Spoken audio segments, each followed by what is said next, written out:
भगवान की। अक्षित जी, राधे राधे महाराज जी। महाराज जी पूछ रहे हैं कि आप इतने क्यूट कैसे हैं? अरे क्यूट तो श्री जी है और लाल जी है। देखो भाई, सुंदरता की सीमा तो लाल जो है, सुंदरता की सीमा लाडली जो है, और तो बच्चा हम लोग उनके चरणों के दास हैं। बस यह है बात है कि उनके चरणों के दास हैं, इसीलिए तुमको क्यूट लगते होंगे। उनकी आराधना करने वाले भी उनके जैसे प्यारे लगने लगते हैं। बड़े बड़े वयोवृद्ध संतों को देखा है, देखने से ऐसा लगता था कि सदैव इनको देखता रहूं, या ये हमारे पास बैठे रहे, ऐसे ही बोलते रहे, मैं सुनता रहूं। मैं क्योंकि वो भगवान से जुड़े होते हैं ना, तो उनका चित्त भगवतमय होता है, तो भगवान आनंदमय होते हैं, इसलिए हमें आनंद आता है, हमें शांति मिलती है, तो हमें अच्छा लगता है संतों के पास। क्या सुंदरता देखनी है तो प्रिया जी की सुंदरता, ठाकुर जी की सुंदरता देखो। हम लोग तो उनके दास हैं। ये नाशवान शरीर आज है, कल नहीं रहेगा, लेकिन वो अविनाशी चिदानंदमय रूप देखने की कोशिश करो, खूब नाम जप करो। अगर सुंदरता देखनी है तो भगवान की देखो, बहुत सुंदर है, बहुत प्यारे हैं, बहुत लाडले हैं, और उनसे ज्यादा भी सुंदर लाडली जो है, उनसे भी ज्यादा सुंदर लाडली जो है। महाराज जी इष्ट का स्वभाव उतरता है। हाँ, इष्ट का प्रभाव और स्वभाव उनके दासों पे उतरता है। जो भगवान की दासता करते हैं तो भगवान का प्रभाव और भगवान का स्वभाव उनमें उतरता है, वही जगत को आकर्षित करता है, वही जगत का मंगल करता है, वही जगत को सुख पहुंचाता है। नितिन जी, राधे राधे महाराज जी। महाराज जी एक श्लोक आप कहते हैं कि यद्यपि भक्त अनन्य जो विषय इंद्रियन वश होए, तदपि कोटि जितेंद्रियन तेहि सम लहे ना कोई। महाराज जी इसमें विषय अनन्य कैसे रहता है? यहाँ अनन्यता का स्वरूप क्या है? हम कामी हैं, लोभ भी है, मोह भी है, पर मैं प्रभु का हूं। मैं इन पर विजय प्राप्त नहीं कर पा रहा, पर मैं प्रभु का हूं। से अनन्य आश्रय केवल प्रभु का है। यद्यपि मैं पतित हूं, मेरे में जितेंद्रियता नहीं है, मेरे में मनोनिग्रहता नहीं है, पर हे नाथ मैं आपका हूं। जैसे एक पतिव्रता स्त्री है, पर स्वभाव उसका बड़ा कटु है, व्यवहार बड़ा उसका कटु है, पर वो है पतिव्रता, तो पति की प्राण प्यारी बनी रहेगी। स्वभाव बड़ा मृदु प्रस्तुत करे, प्रियता दिखावे और पर पुरुष से रमण करे, तो जब वो उसका पति को पता चलेगा तो उसी क्षण उसको त्याग देगी। तो ऐसे ही हम विषयी हैं, जितेंद्रिय नहीं हैं, पर हम श्यामा श्याम के हैं। पूर्ण अंदर से भाव है मैं श्यामा श्याम का हूं, इसलिए उसकी कोटि जितेंद्रिय भी समानता नहीं कर सकते, क्योंकि वो बहुत जल्दी प्रेमी बन जाएगा। जो जितेंद्रियता का फल है भगवत प्रेम होना, वो बहुत जल्दी प्रेमी बन जाए। जहां प्रेम आया तो जैसे बाज के मैदान में उतरने पर दूसरा पक्षी नजर नहीं आता, ऐसे प्रेम के हृदय में प्रादुर्भाव होते ही समस्त कामनाएं शांत हो जाती है, समस्त विकार नष्ट हो जाते हैं। इसीलिए ध्रुवदास जी ने कहा, यद्यपि भक्त अनन्य जो विषय इंद्रियन बस होए, कर्मठ कोटि जितेंद्रियन ते समलह न कोई। करोड़ों कर्मकांडी, करोड़ों जितेंद्री उस श्यामा श्याम के अनन्य भक्ति की समानता नहीं कर सकते, जो अभी जितेंद्री नहीं हुआ। विषय उसे परास्त कर देते, लेकिन वो श्यामा श्याम का अनन्य है, इसलिए वो बहुत जल्दी प्रेमी बन जाएगा। प्रेम अत्यंत दुर्लभ वस्तु है, और प्रेम जहां आया तो वो निर्विकार हो जाता है, वो परम पवित्र हो जाता है। इसलिए ध्रुवदास जी ने बहुत विचार करके बात कही है। साक्षी जी नई दिल्ली से। महाराज जी झूठी भक्ति और सच्ची भक्ति में क्या अंतर है? अपने आप को किस तरह से परखें कि हम सही राह पर हैं? या हम तो प्रार्थना करते हैं कि झूठी भक्ति भी शुरू कर दे, करो। भगवान सच्चे सच्चिदानंदमय है, यदि झूठ से भी करोगे तो सत्य मान लेंगे, और वो सत्य मान लेंगे तो आपकी भक्ति सच्ची हो जाएगी, आपकी भक्ति सही होने लगेगी। भगवान से झूठ से भी जुड़ो तो तुम, नाटक भी करो तो तुम थोड़ा, एक दिन सही भक्त बन जाओगे। झूठा खेले साचा होए, और साचा कोई बिरला, सत्य भाव से तो कोई बिरला ही चलता है। हम सब सकाम भाव से, ऐसे ऊपरी भाव से जुड़ते हैं और धीरे धीरे धीरे धीरे हमारा भाव भगवान स्वीकार कर लेते हैं और हम सच्चे भक्त बन जाते हैं। हाँ, एक बात है, भगवान को आप भाव नहीं दे पा रहे और भक्ति कर रहे हैं, ये एक अलग मार्ग हो गया। लेकिन भगवान का दिखावा करके लोगों को लूट रहे हैं, लोगों से पैसा ऐंठ रहे हैं, ये नरक जाने का मार्ग है, ये भक्ति का मार्ग। हम जो प्रशंसा कर रहे हैं कि हमारे भाव नहीं है, हमारी श्रद्धा उस कोटि की नहीं है, पर हम भगवान का भजन करते हैं, हम भगवान की आरती पूजा करते हैं, हम भगवान को भोग लगाते हैं, तो हमारा ये सब भाव सत्य सच्चिदानंद प्रभु से जुड़ने के कारण पूर्ण सत्य हो जाएगा। लेकिन इस भाव का दिखावा करके फिर लोगों को अपनी तरफ आकर्षित करना, प्रणाम नमस्कार, रुपया पैसा वासना की पूर्ति, ये दूसरी बात हो गई। अगर दिखावा करते हो तो उसे शास्त्रीय भाषा में पाखंड कहते हैं, दंभ कहते हैं, फिर वो तो नरक का मार्ग हो गया। और यदि हमारे भाव नहीं, फिर भी हम भगवान से जुड़े, तो भगवान एक दिन हमें भावुक संत बना देंगे। भाव में अपिचे सुदुराचारो भजते माम अनन्य भाग साधु समंतव्या सम्यक व्यवसिता हिस्सा। अगर घोर दुराचारी भी हो और वो अनन्य भाव से भगवान की शरण में चला जाए, तो भगवान कहते उसे महात्मा मानो, महात्मा, क्योंकि मैं बनाऊंगा महात्मा, करो सद्यते साधु समाना, मैं उसे साधु के समान बना दूंगा। लेकिन वही अगर दिखावा किया जाए, आजकल प्राय दिखावे पे ज्यादा जोर है। जैसे हम अपने पुत्र को भोजन पवाते हैं तो छुपा के पवाते, कोई किसी की नजर न लग जाए। माँ अपने बेटे को दुग्ध पान कराती तो आंचल से ढक लेती है, ऐसे हम अपने ठाकुर को पर्दे के अंदर भोग लगाते हैं, कोई जान न पावे, कोई देख न पावे। उसका वीडियो नहीं बनता, भोग का स्नान का वीडियो नहीं बनता, श्रृंगार करने का वीडियो। हाँ, श्रृंगारित होकर विराजमान हो गए, अब आरती पूजा हो रही तो सब कोई दर्शन करे, वो बात अलग है। तो हमारा भक्ति का भाव दिखावा नहीं होना चाहिए। अगर दिखावा है तब तो दोष है, पर हमारे अंदर भाव नहीं, हम अच्छे भक्त नहीं पर भगवान की भक्ति करते, तो एक दिन अच्छे भक्त बन जाएंगे, एक दिन हमारे अंदर भाव जागृत हो जाएगा, ये मार्ग सही है।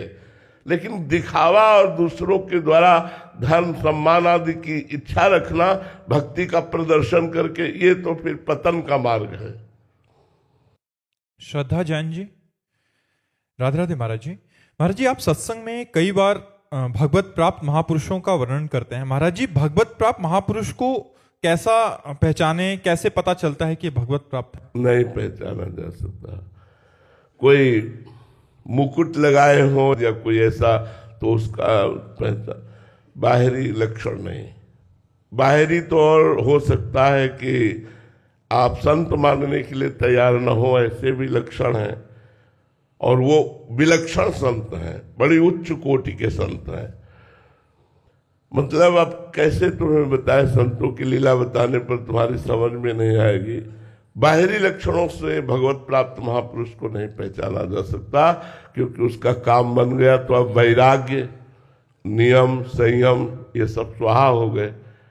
अब तो एक जन साधारण की तरह वो व्यवहार करता है, जन साधारण की तरह रहता है, और असाधारण चिंतन उसका चलता है, असाधारण स्थिति होती है। अब कैसे जान पाओगे? साधक को देखकर तो आप जान पाओगे, घोर वैराग्य युक्त तप में तो साधना के समय तो परिचय प्राप्त हो, लेकिन सिद्धावस्था के बाद परिचय प्राप्त होना संभव है। कुछ लक्षण है महाराज जी? हाँ, शास्त्रीय लक्षण है जिनको बाहरी पहचाना जा सकता है कि वो, उनके अंदर मान का प्रभाव नहीं पड़ता, किसी से उनको मोह नहीं होता, किसी भी विषय का संसर्ग आने पर नवीन विषय भोगने की इच्छा नहीं होती, उनके हृदय में किसी भी द्वंद्व का प्रभाव नहीं पड़ता, मान अपमान, सुख दुख, लाभ हानि, जय पराजय, जन्म मृत्यु, इनका कोई प्रभाव नहीं रहता। द्वंद्वों से वो ऊपर होते, द्वंद्वातीत होते हैं, सतोगुण, रजोगुण, तमोगुण, तीनों गुणों से तीत होते, त्रिगुणातीत होते हैं। वो काल के अधीन नहीं रहते, जिए काल बस ना परे, वो कालातीत रहते हैं।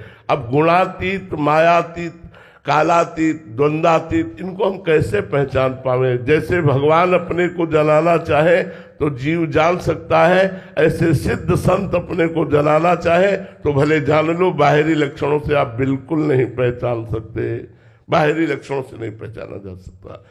इसलिए हम सबको सच्चा संत मानकर प्रणाम करें, सच्चे भाव करें और उनके वचन मानकर परमार्थ में चलें। ये जरूर है, शरीर से दूरी बना के रखना चाहिए। जब तक हमारी भागवतिक स्थिति न हो जाए तब तक हमें शरीर से दूरी रखना चाहिए, नहीं तो दोष उत्पन्न होने की संभावना है। चाहे स्त्री हो चाहे पुरुष हो, जब तक भगवत प्राप्ति न हो जाए तब तक शरीर संसर्ग से दूरी बना करके रखे, प्रवचन सुने और उनको अपने आचरणों में उतारे और भगवत प्राप्ति करे। महाराज जी, उन संतों का लाभ हम कैसे ले सकते हैं? ऐसे महापुरुषों का लाभ कैसे ले सकते हैं? हम तो दोष दर्शन ही कर सकते हैं महाराज जी, ऐसे में तो। हाँ, बड़ी हानि हो जाती है। दोष दर्शन करने से तो हानि हो जाती है। यदि हम उन संतों का दर्शन, संतों का वचन, संतों के आदेश उपदेश, इससे हमें लाभ मिल सकता है। ऐसे हम नहीं जान सकते। मान लो किस कोटि के संत हैं, आप कैसे जानो?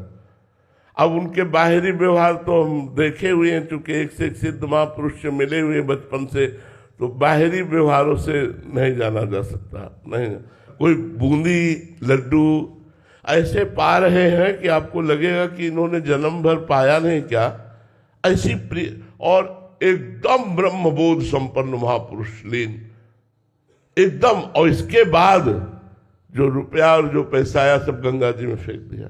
कैसे जानोगे आप उनकी? एक संत मिले जो ट्रांजिस्टर ऐसे ही खोलकर कान में ही लगाए रहते थे, सिद्ध महापुरुष, फिल्मी गाना बज रहे हैं, सबकी घृणा बुद्धि हो जाती, भगवदाकार वृत्ति है, हाथ में ट्रांजिस्टर है। क्या मतलब? बहुत से ऐसे हमने सिद्ध महापुरुषों को देखा बाहरी लक्षणों से कि आप पहचान नहीं सकते। बड़े भाव से दर्शन करने गए, अब बहुरिया है, बिटिया है, बिटिया कढ़ी बना लेती हो तुम? हाँ स्वामी जी।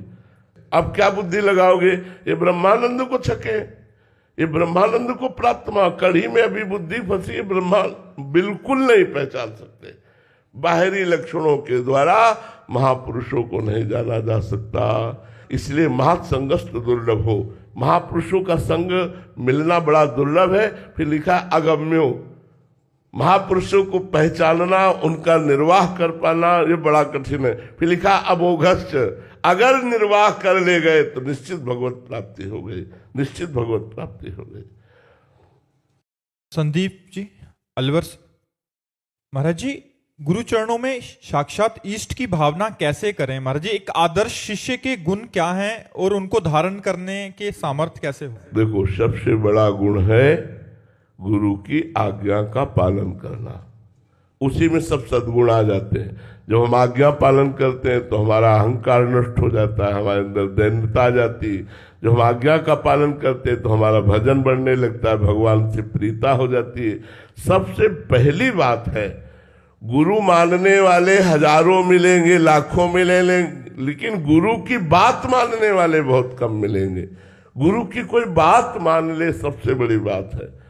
कभी संकट नहीं आ सकता, कभी विपत्ति नहीं आ सकती, कभी माया परास्त नहीं कर सकती यदि गुरु की कोई बात मान ले। लेकिन भैया बता दिया, गुरु मानने वाले लाखों लोग मिलेंगे, लेकिन गुरु की मानने वाले बहुत कम है।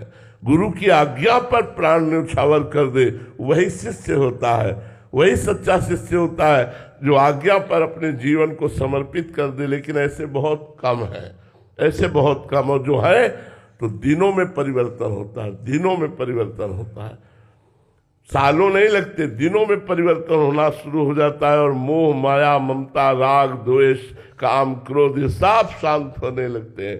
तो हमें जैसा अनुभव हुआ और जैसा शास्त्रों में पढ़ा और संतोष ने सुना कि सबसे बड़ा शिष्य का लक्षण है गुरु की अधीनता, गुरु के अधीन हो जाना। होए अधीन संग ही संग डोले, जैसे प्रिया जी के अधीन लाल जी, वैसे गुरु जी के अधीन शिष्य। एक पल के लिए भी अपने गुरुदेव की आज्ञा के विरुद्ध आचरण ना हो, एक पल के लिए भी भगवान का विस्मरण ना हो, सब दैवी संपदा आ जाएगी और गुरु में इष्ट भाव हो जाएगा। अगर कहीं भी अपराध विश्व में करोगे तो अपने गुरु से द्रोह हो जाएगा। कहीं भी दोष दर्शन करोगे तो अपने गुरु में दोष दर्शन होने लगेंगे। हमारी बात लिख लो, अगर कहीं भी दोष दर्शन करोगे तो वो दोष दर्शन अपने गुरु में दोष दर्शन होने का।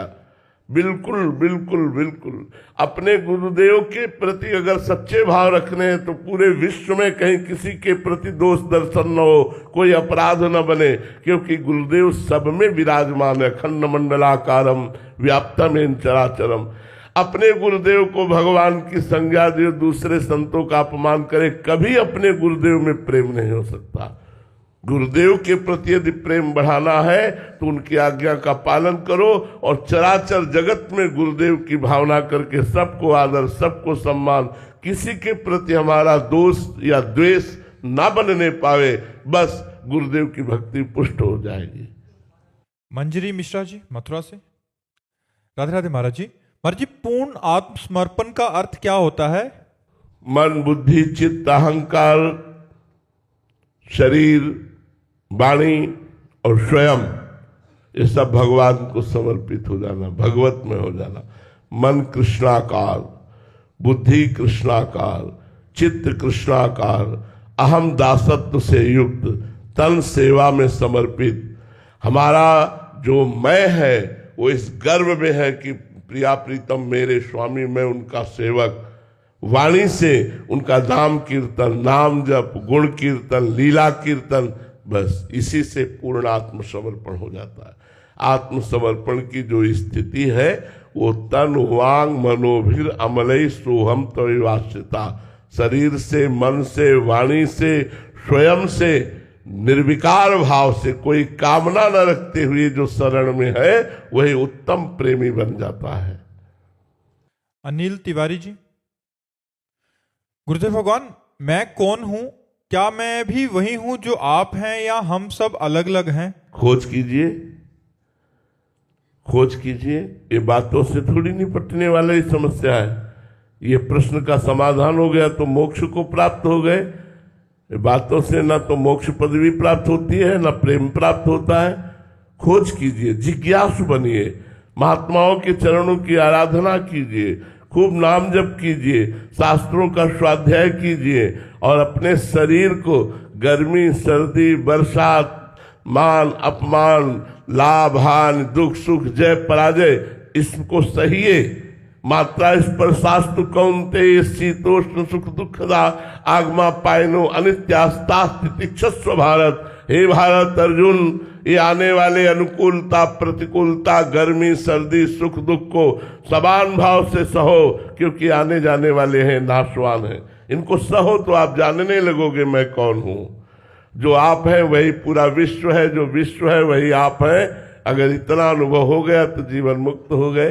जैसे भक्त देखता है सर्वत्र भगवान विराजमान है, अणुअणियान, छोटी सी छोटी जगह में भी भगवान में, और सब भगवान में विराजमान, महतो महियान। इतने विराट हैं भगवान कि एक रोमकूप में अनंत ब्रह्मांड वास करते हैं, और इतने सूक्ष्म है भगवान कि चींटी के हृदय में भी आराम से सोते हैं। अणुअणियान महतो महियान, बड़े से बड़ा भगवान के रोमकूप में वास करता है, छोटे से छोटे के भी हृदय में भगवान वास करते हैं।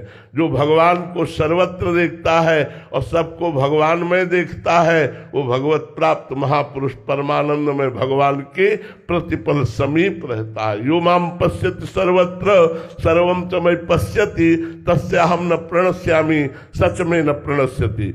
भक्त इस तरह देखता है, ज्ञानी देखता है सर्व ब्रह्म जो है वो मैं ही हूँ और मैं ही सबकी आत्मा के रूप में हूँ, सबकी आत्मा मैं ही हूँ, मैं ही सबकी आत्मा के रूप में हूँ। खत्म, सवाल खत्म, वो जीवन मुक्त महापुरुष हो गया। पर बातों से तो नहीं अनुभव हुआ ना, बातों से काम क्रोध पर विजय थोड़ी प्राप्त हो जाएगी, साधना करनी पड़ेगी। नाम जप करो, खूब संतों की आराधना करो, शास्त्र स्वाध्याय करो, इंद्रियों को विषयों से हटाओ, मन को परमात्मा में स्थित करो, पता चल जाएगा जानत तुम्हें तुम्हें हो जाए। सोई जाने जिह देहु जनाई। गुरुदेव भगवान जब कृपा करके जनाएंगे तो तुम भी गुरु स्वरूप हो जाओगे, तुम भी आत्म स्वरूप हो जाओगे। आत्मा एक है। जैसे करोड़ घड़ों में करोड़ सूर्य दिखाई देते हैं तो सूर्य तो एक ही है, प्रतिबिंब भास रहा है। ऐसे ही आत्मा एक है लेकिन ये सब प्रतिबिंब भास रहा है। वही आत्म स्वरूप परमात्मा ही सब में विराजमान है। ऐसा ज्ञानी को अनुभव होता है। मैं ही सर्वम खलमिदम, मैं ही जो ब्रह्म है वो मैं हूं और मैं ही सब रूपों में हूं, सब रूप मेरे ही है। ऐसा अनुभव करके वो जीवन मुक्त हो जाता है। महाराज जी, इस बात का ज्ञान होना और इसका बोध होने में कितना अंतर है? ज्ञान होना है पढ़ लिख करके और बोध होना है साधना करके। बोध हो गया तो मुक्त हो गया, ज्ञान हो गया तो प्रवचन करेगा। और नायम आत्मा प्रवचने न लभ्या न मेधया न बहुना सुरते न। आत्मबोध न प्रवचन करने वाले को प्राप्त होता, न सुनने वाले को प्राप्त होता, न बहुत बुद्धिमान को प्राप्त होता। जो आत्मा का वर्णन करता है उसे ही आत्मबोध होता है। तो साधना करने से आत्मबोध होता है। गुरु कृपा से जब साधना की जाती है तीनों शरीरों का राग मिट जाता है, स्थूल सूक्ष्म कारण, तब उसे अपने स्वरूप का अनुभव हो जाता है। अपने स्वरूप का अनुभव होना मतलब सर्व स्वरूपों का अनुभव हो जाना है। अवंतिका जी मथुरा से, राधे राधे महाराज जी। महाराज जी, यदि साधना में रस ना आए अभी तो क्या इसे भगवान की परीक्षा माने या अपने? नहीं, हमारे अशुभ नष्ट हो रहे हैं, हमारे पाप नष्ट हो रहे हैं। साधना अपना काम कर रही है, हमारे पाप नष्ट हो रहे हैं। हमें और लगन से भजन करते रहना चाहिए। आनंद मिले ना मिले, सुख मिले ना मिले, लौकिक पारलौकिक उन्नति हो ना हो, इससे हमें कोई मतलब नहीं। हम सत्य सच्चिदानंद भगवान की आराधना तन्मयता पूर्वक करते रहे। जिस दिन पाप भस्म हुए और आनंद की उत्पत्ति हुई तो रो पड़ोगे, आनंद में नाच पड़ोगे। असहनीय आनंद का अनुभव होगा, अपार आनंद का अनुभव होगा। चुपचाप लगे रहो, लगे रहो। जैसे लिफ्ट चलती है ना तो बीच में पता नहीं चलता अगर नंबर न देखो, ऐसे ही साधना चलती है तो बीच में पता नहीं चलता। भगवान उसे अभिमान रहित करने के लिए अनुभव नहीं होने देते। उसको यही नहीं लगता कि मेरी साधना का कोई लाभ मिल रहा है, लेकिन वो प्रतिपल साधना उसे अध्यात्म उन्नति की ओर बढ़ाती चली जाती है। और जब बोध हो जाता है तब अभिमान नहीं रहता, और जब तक अभिमान रहता है तब तक बोध नहीं होता। माधव जी लखनऊ से, राधे राधे महाराज जी। महाराज जी, आप कह रहे हैं कि आप पहले नाम जप और भजन मार्ग पे चल रहे थे। महाराज जी, बीच में दिमाग की सर्जरी हुई महाराज जी, उसके कारण महाराज जी बाकी सब कार्य तो सही चल रहे हैं, उसमें कोई दिक्कत नहीं। भजन नाम जप में महाराज जी थोड़ा सा अभी व्यवधान आ गया। महाराज जी, मैं फिर से भजन करना चाहता हूँ, जुड़ना चाहता हूँ। हाँ यार, सबसे खास बात तो नाम जप ही है। नाम जप में भगवान से प्रार्थना कीजिए कि वो आपके नाम जप को पुनः प्रारंभ करें और अच्छे से नाम जप होने लगे। क्योंकि साधना का सबसे बड़ा सूक्ष्म स्वरूप यही है, अखंड स्मृति, अव्यावृत भजनात्। अपने इष्ट का अखंड स्मरण होना चाहिए। वो नाम से, मंत्र से, पद गायन से कैसे भी लाओ, अखंड स्मृति चलनी चाहिए। जब हम शांत बैठे तो हमारे मंत्र चल रहा है, नाम चल रहा है, नहीं हम भगवान की कोई लीला के पद गायन कर रहे हैं, भगवान की सेवा कर रहे हैं, समाज की सेवा कर रहे, राष्ट्र की सेवा कर रहे, मधुर मधुर भगवान का नाम जप करते हुए जीवन धन्य हो जाएगा। आप भगवान से प्रार्थना करो कि वो आपके भजन फिर चलावें, आपको अवसर दे भजन के लिए। इसीलिए हम सबसे प्रार्थना करते हैं, आज आप स्वस्थ हो, कल आप नहीं रहोगे स्वस्थ। आज आप हो, कल आप नहीं रहोगे। ये मृत्यु लोक है, यहाँ सबको मरना है। और शरीरम व्याधि मंदिरम, सबके शरीरों में भयानक रोग आएंगे। ए भाई, अंधेरी रात आने के पहले उजाले का प्रयत्न कर लो, नहीं अंधेरी रात आने पर कुछ नहीं कर पाओगे। विपत्ति, दुख और संकट भयानक रोग जब आक्रमण करेंगे तब तुम्हारी बुद्धि विचलित हो जाएगी। यावत स्वस्थमिदम कलेवरम यावत च दूरे जरा, जब तक तुम्हारा शरीर स्वस्थ है, बुढ़ापा दूर है, रोग दूर है, तब तक आप भजन कर लो। ऐसा अभ्यास बना लो कि भजन न छूटे, और भजन न छूटा तो आप भगवत धाम को जाएंगे। और मनुष्य जीवन का परम लाभ भगवत प्राप्ति है। यहाँ सब कुछ छूट जाएगा, न कोई यार रहेगा, न कोई प्यार रहेगा, और न कोई धन रहेगा। कुछ यहाँ तुम्हारे साथ नहीं जाएगा। यार बड़ा धोखे का देश है। जब हम विचार करते हैं तो हाय हाय मचता है कि सब धोखे में फंसे। बड़ा धोखे का देश है। शरीर भी छुड़ा लिया जाता है, कुछ नहीं जाता, अपना किया हुआ पाप कर्म और पुण्य कर्म जाता है। इसलिए अच्छे कर्म करो, नाम जप करो, जब तक शरीर स्वस्थ है। अभ्यास बना लो कि आपका भजन न छूटे, तो जीवन धन्य हो जाएगा। नहीं पता नहीं, देखो कह रहे हैं किस दिमाग की सर्जरी हुई है, भजन में उस कोटि का मन नहीं लग, कब कौन सी परिस्थिति आ जाए। इसलिए नाम जप करो, नाम जप, नाम जप से ही सारी बात बनेगी। आशीष जी बागपत से, राधे राधे महाराज जी।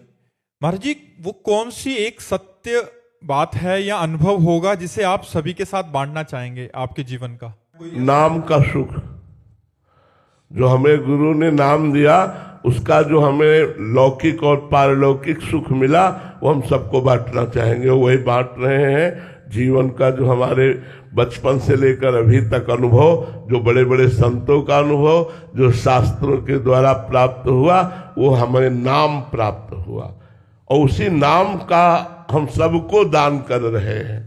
राधा राधा राधा जपो, इस लोक और परलोक में सदैव सुखी रहोगे। पहले तुम्हारे पापों का नाश करेगा नाम।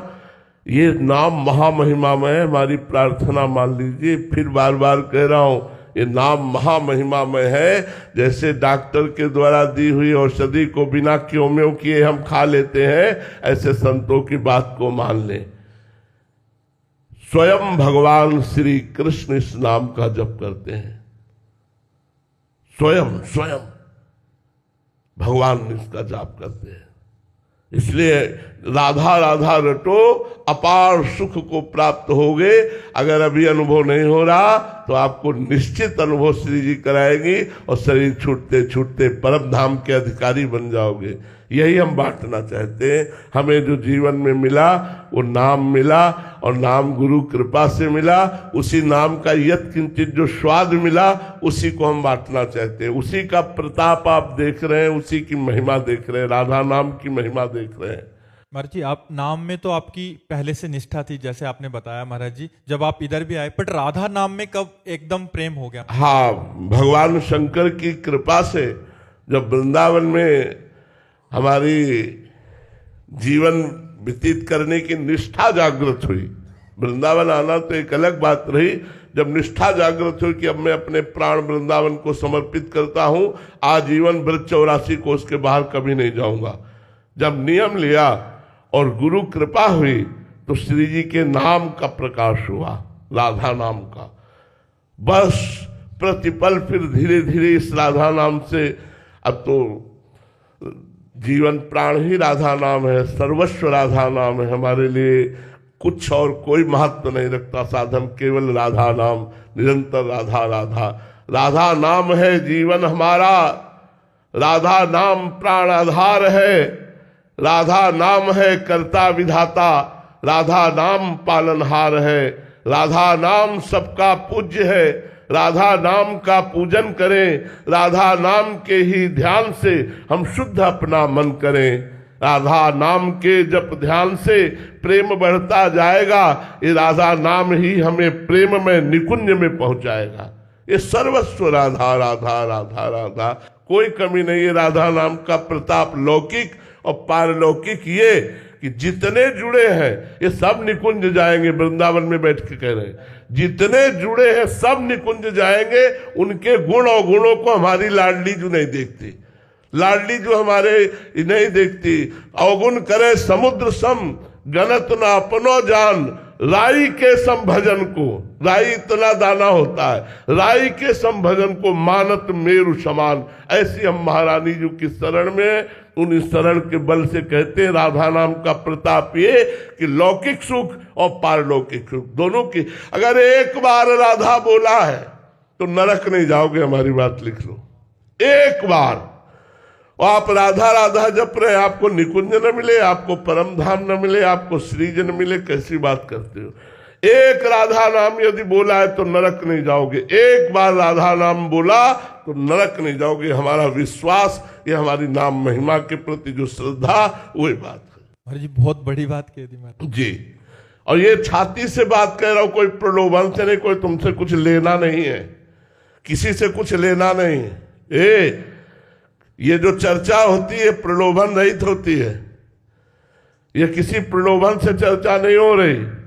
हम किसी से कुछ नहीं चाहते, हम केवल ये चाहते हैं कि आपका मंगल हो, आप स्वस्थ रहे और आपको भगवान की प्राप्ति हो, बस।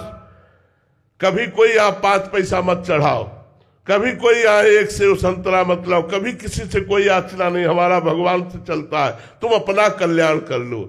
हम जो आपको उपदेश करते हैं, जो आपको सलाह देते हैं, वो केवल आपके मंगल के लिए देते हैं। ये कोई दुकान नहीं कि हम सत्संग बेच रहे हो। यहाँ अध्यात्म बिकता नहीं है, अध्यात्म का दान होता है। हम आपको अध्यात्म का दान कर रहे हैं, आप इसे स्वीकार करें और आप अपना मंगल कीजिए। इसलिए हमारी बात पर एक बार विश्वास कर लीजिए और आप राधा राधा नाम जप कीजिए और धैर्य पूर्वक कीजिए, लंबे समय तक कीजिए। वो आपके सारे पापों का नाश करके भगवत प्राप्ति करा देगा।